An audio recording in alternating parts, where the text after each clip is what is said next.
One of the regrets that I have from my childhood is that, even though we lived north of New York City, I almost never went there.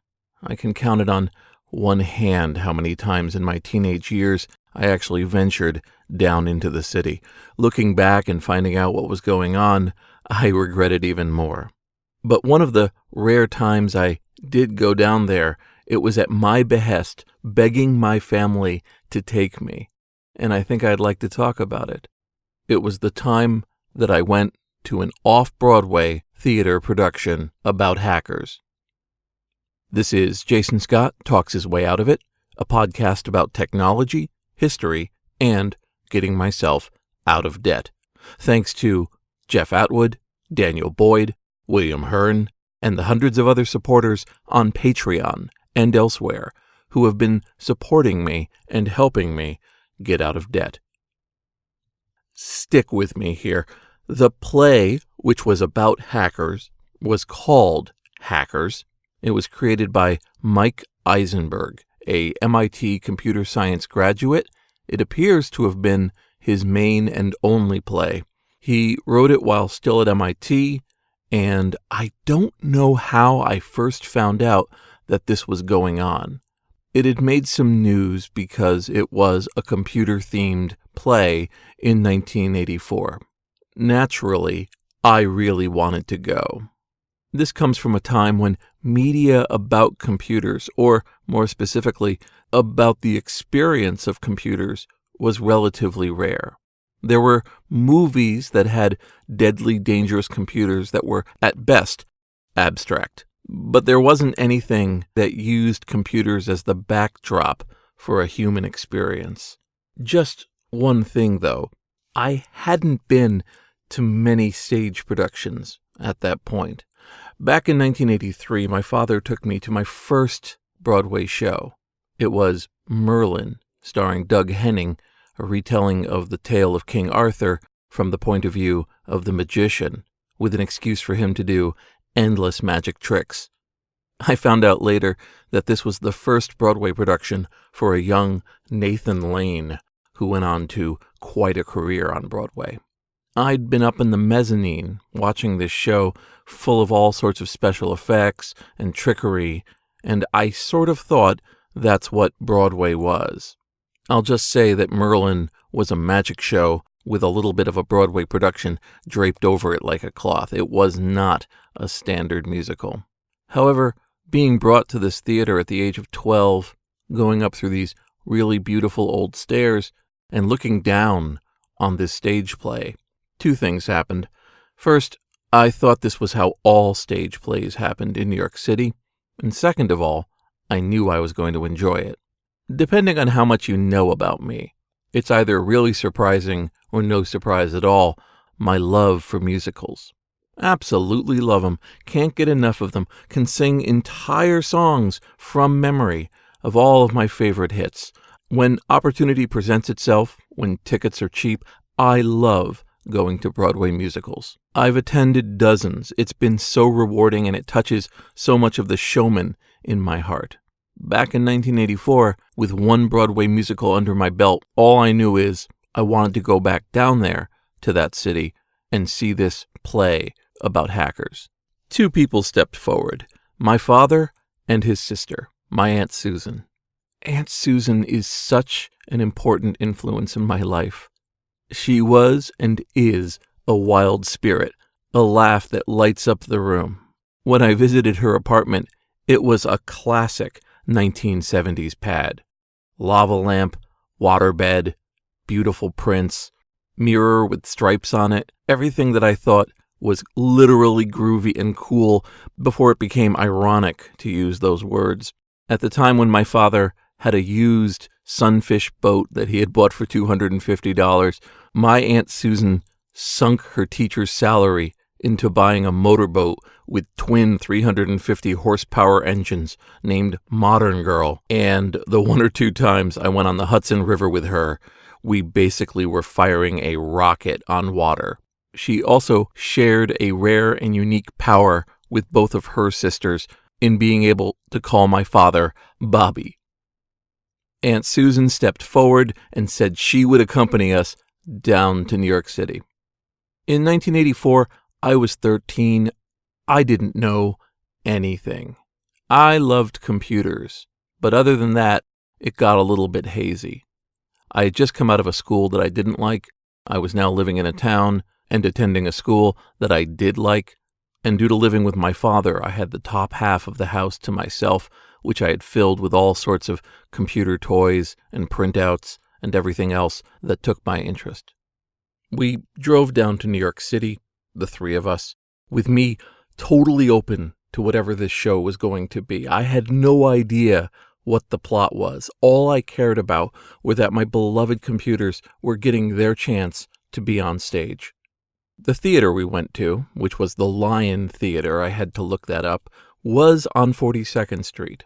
But the first shock came for me when I discovered how very small it was.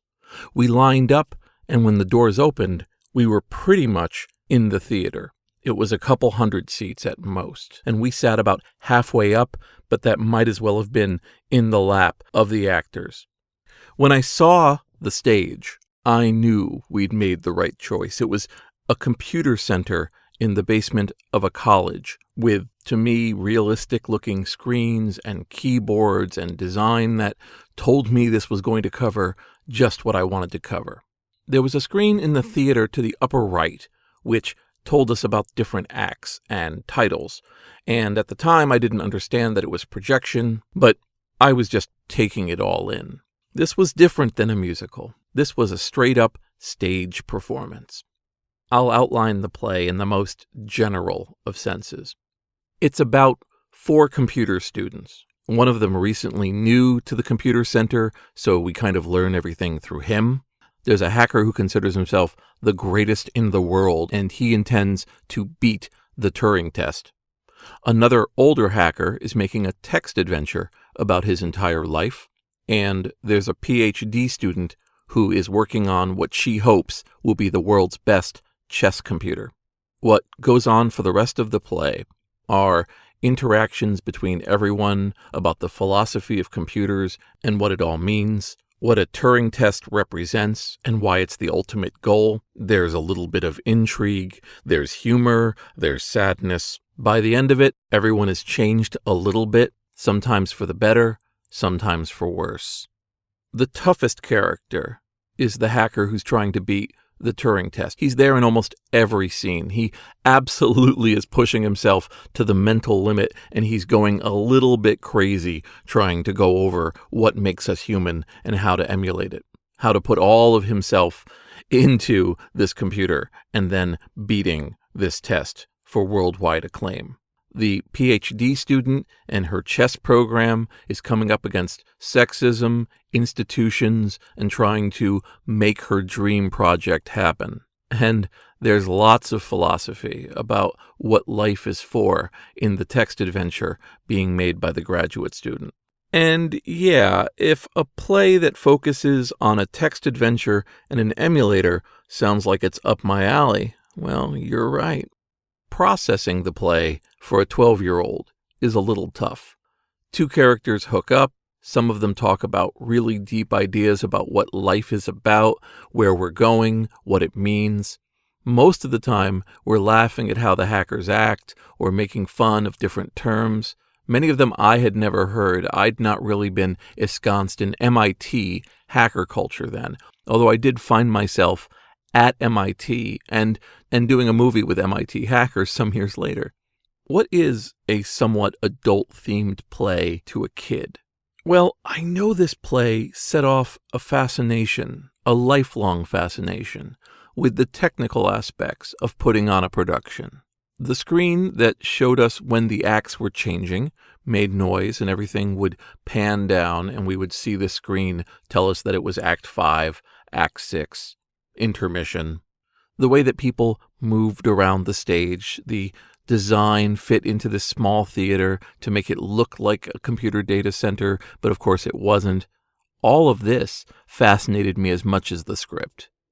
After all, a lot of things we do on computers or in life are basically staging, being given a limited amount of area, coming up with what makes the most use of that area, and then presenting it to others as best we can. There's really no functional difference between putting out the set for a play and setting up the worlds and rooms for a text adventure, or deciding what interviews and which ideas need to go into your movie to tell a story. I loved it. I was so happy about this. My aunt told me she got about half of it. My father, of course, had probably seen people like this at work, although he made it sound like plays weren't his thing, and really, honestly, they never have been. It was great that they brought me there to 42nd Street in 1984 and let me experience this thing, this dream I had. They listened to what I really wanted and gave me that indulgence of attending an obscure play in the middle of the city. About 15 or 20 years later, I'm now living in Massachusetts. I've been to MIT. I've walked its halls. I've known hackers like this. I've also done lots of research into the world of computers, and I'm always coming up with weird ideas for projects. And it suddenly occurred to me, wouldn't it be neat to take that old hackers play I remember back in the 80s and put it on? I've never directed or involved myself in a theater production beyond being in one or two in college. It's just never been somewhere I'd been, and I thought, well, here's the perfect time to try it. Get this play, read it over, convert it to a stage production, and put it on. It sounded like a fun thing to do. Let me veer off for just a moment. One of my favorite side hobbies is roughly planning logistically difficult things. I find the mental exercise really invigorating. I love trying to figure out, well, people have only done 5 of this. Why can't we do 1,000? How is that involved? What do we need? Are there ways to do it cheaper, faster, more completely than anyone ever has? What would that involve? The idea of putting on a hacker-themed play and all of the different attendant difficulties was irresistible. The way that you get your hands on most plays, especially if they've been done in some sort of union fashion, is that there are houses, publishing houses, where you can pick up the original script to read through it. There are considerations to be done in terms of payment. If you put on one of these plays, there's usually a cost in the script, literally written into the script, over how much you can charge and how much has to go back to the writer and whoever owns the rights to this play. And once the script arrived, I read through it voraciously. This was the part of me that was a movie maker, thinking of what would go on the stage, did I know people who could play different parts, trying to turn these words back into reality. Only one problem. I finished the script, and it suddenly occurred to me, I didn't like it as much as I thought. Sure, there's actors who could make anything sing, but this was a difficult play to put on. The characters were a little bit outdated. The plot points seem almost minuscule compared to the modern world. What was shocking and interesting in 1983 had become either commonplace or irrelevant by the time I was looking at it. Plus, I think, I had changed. I wasn't 13 anymore. I was 33. The newness of seeing something I loved, computers, being portrayed in a cultural way. There were computer movies and songs and musicals that had come out in all the intervening years that I had loved or thought were stupid or thought captured a little bit of it, but not everything. We'd been there. Having a computer on the stage wasn't going to push us over this hill. I thought about changing up the script. I thought about other changes I could do. This was a lot of work to come up with something that probably a small number of people would really want to go to. It's traditional to say I made the hardest decision not to do it. But deciding to not do something is often the easiest decision, to take no action. The only part that's hard as if you never imagined a world in which you wouldn't do it. But it wasn't hard for me. I was different, the world was different, and these words on a page were exactly the same. That happy 13-year-old sitting in his best idea of what formal clothing is, with his eyes open, experiencing a play and watching actors act about things he cared about. That kid was still in me. He found wonder. He found joy. He had lived a life that was beautiful.